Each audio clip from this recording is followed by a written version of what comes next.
নমস্কাৰ আসাম এডুকেশ্যন চেনেললৈ সবকে স্বাগতম জনাইছোঁ ডিএমই অৰ্থাৎ ডাইৰেক্টৰেট অফ মেডিকেল এডুকেশ্যনৰ 2025 9 মাৰ্চ তাৰিখে পৰীক্ষা হ'বলৈ গৈ আছে সো আমি আজি ডিএমইৰ সিলেবাস মানে কমপ্লিটলি এক্সামৰ ব্লু প্ৰিণ্টৰ ভিডিঅ' লৈ আনিছোঁ যে কোনটো সাবজেক্টৰ পৰা কোনটো টপিক আহে আৰু কিমান নম্বৰৰ আহে যাতে আপোনালোকে অনলি ইম্পৰ্টেণ্ট টপিকছবোৰহে প্ৰেক্টিছ কৰি ৰিপিটেডলিকে আৰু সেই টপিকছবোৰৰ ওপৰত যেন মাষ্টাৰি গেইন কৰি ল'ব পাৰে আমি আমাৰ চেনেলত নোটিফিকেশ্যনৰ পৰা লৈ ষ্টাডি মেটেৰিয়েল সব প্ৰভাইড কৰোঁ কম সময়ত বেছি ৰিভাইজ কৰিব হ'লে আপোনালোকে আমাৰ চেনেলটো সাবস্ক্ৰাইব কৰি থ'ব পাৰে তো আহক আজি ভিডিঅ'টো আমি ষ্টাৰ্ট কৰোঁ অসম গভৰ্ণমেণ্টৰ ফালৰ পৰা অলৰেডি এক্সাম ডেটটো পাব্লিছ কৰি দিয়া হৈছে আৰু এক্সাম ডেটটো হ'ল আপোনাৰ 9 মাৰ্চ 2025 তাৰিখ নাম্বাৰ অফ কুৱেশ্যনছ 50টা কুৱেশ্যন আহে ইয়াতে আৰু টোটেল মাৰ্কছ আপোনাৰ 100 আছে মানে এটা কুৱেশ্যনত আপুনি 2 নম্বৰকে পাব আৰু ইয়াতে কোনো ধৰণৰ নেগেটিভ মাৰ্কিং নাথাকে টাইম আপোনাৰ 1.5 আৱাৰ্ছ থাকে আৰু কাট অফ আপোনাৰ 92% প্লাছ থাকে মানে আপুনি উইদিন 50 কুৱেশ্যন 43-44 কুৱেশ্যন আপোনাক শুদ্ধ কৰিব লাগিব আদাৰৱাইজ আপোনাৰ চাকৰি হোৱাটো টান আছে তো আপুনি যেতিয়া এক্সাম দিব আপোনাৰ একুৰেচিটো বহুত মেটাৰ কৰিব তো আপুনি যিমান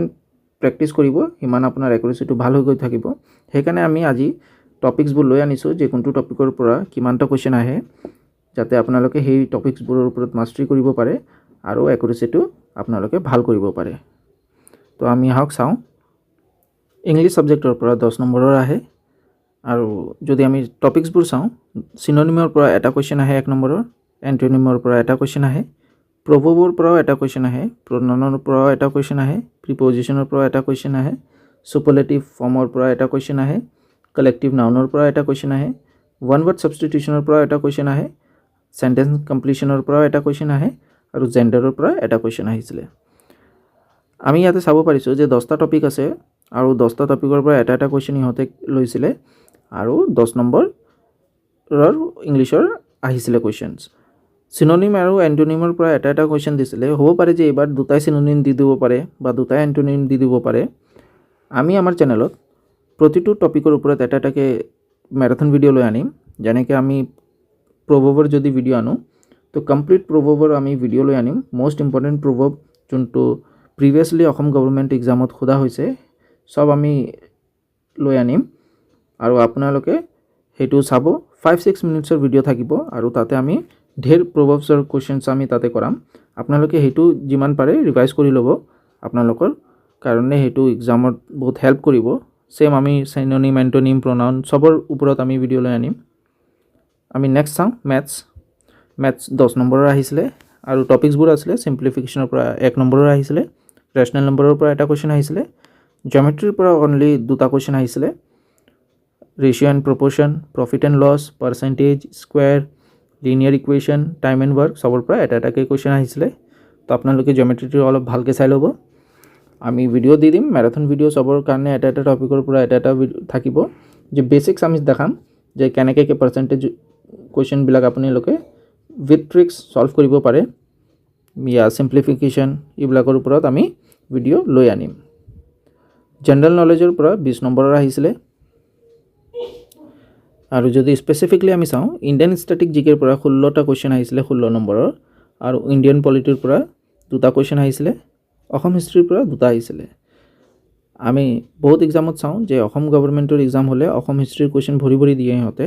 বাট হেল্থ ডিপাৰ্টমেণ্টৰ এক্সামত অসম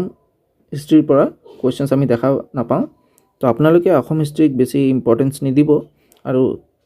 সেইটোৰ বদলে আপুনি ইণ্ডিয়ান ষ্টেটিক জিকেক অলপমান বেছি ইম্পৰ্টেঞ্চ দি পিনে ইণ্ডিয়ান ষ্টেটিক জিকেটো অলপ বেছি টাইম দিব তাতে পঢ়িবলৈ কাৰণ 16টা কুৱেশ্যন আহিছিলে যোৱাবাৰ অনলি ইণ্ডিয়ান ষ্টেটিক জিকেৰ পৰা জেনেৰেল সায়েন্স 10 নম্বৰৰ আহিছিলে আৰু জেনেৰেল সায়েন্সতো যদি আপোনালোকে চাই ফিজিক্স এণ্ড বায়'লজিৰ পৰা 8 নম্বৰৰ কুৱেশ্যন আহিছিলে আৰু কেমিষ্ট্ৰিৰ পৰা অনলি 2 নম্বৰৰ আহিছিলে তো আপোনালোকে কেমিষ্ট্ৰিত অলপ কম সময় দিব আৰু ফিজিক্স আৰু বায়'লজিত অলপমান বেছি টাইম দিব টোটাল আপোনালোকে যদি চাই জিকে পৰ্চনটো তো 20+10 30 মাৰ্কছৰ আপোনাৰ জিকে সেকশন আছে য'ত আপোনাৰ 10 মাৰ্কছৰ সায়েন্স সেকশনটো আছে আৰু আপোনাৰ আৰ্ট সেকশনটো আছে আপোনাৰ 20 মাৰ্কছৰ তো আপোনালোকে জিকে সেকশনটো অলপমান বেছি টাইম দিব আৰু মেথ সেকশন আৰু ইংলিছ সেকশনৰ কাৰণে আমি ভিডিঅ' লৈ আনিম, আমি জিকেৰ কাৰণেও ভিডিঅ' লৈ আনিম। তো আপোনালোকে আমাৰ চেনেলটো ছাবস্ক্ৰাইব কৰি ল'ব। এতিয়া আমি যদি চাওঁ ষ্ট্ৰেটেজিটো, 11 দিন গুচি গ'ল জানুৱাৰী মাহৰ, আৰু আপোনাৰ তাত যদি আমি 9 মাৰ্চ তাৰিখলৈকে চাওঁ তো অলম'ষ্ট 56 ডেজ আছে আপোনাৰ হাতত। আৰু এই 56 ডেজত আপুনি জানুৱাৰী মাহত ছায়েন্স ছেকশ্যনটো কমপ্লিট কৰি ল'ব, আৰু ফেব্ৰুৱাৰী মাহত আপুনি ইণ্ডিয়ান জিকে পৰ্শ্যনটো চাব। আৰু মাৰ্চ মাহত আপোনালোকে মক টেষ্ট যিমান পাৰে দিব, আইদাৰ ইউটিউব বা বিভিন্ন যোনটো এপ্লিকেশ্যন আছে মক টেষ্টৰ, যেনেকৈ টেক্সটবুক হওক বা অলিভ বোৰ্ড হওক বা আদাৰ এপ্লিকেশ্যনছ, সেইটোৰ পৰা আপোনালোকে মক টেষ্ট দিব পাৰে। কাৰণ অসম হিষ্ট্ৰী ইয়াতে বেছি কুৱেশ্যন দেখা নাপায়। তো আপোনালোকে ইণ্ডিয়ান জিকে ছেকশ্যনটো আৰু মেথ ছেকশ্যন হওক বা ইংলিছ ছেকশ্যন হওক, সেইবোৰ আপুনি ছেকশ্যনেল মক টেষ্ট দিব পাৰে টেক্সটবুক বা অলিভ বোৰ্ড এইবিলাকৰ পৰা গৈ পিনে। তো আপোনালোকৰ যিমান বেছি আপোনালোকে মক টেষ্টটো প্ৰিপেয়াৰ কৰিব, সিমান আপোনাৰ এক্সামত হেল্প হ'ব। তো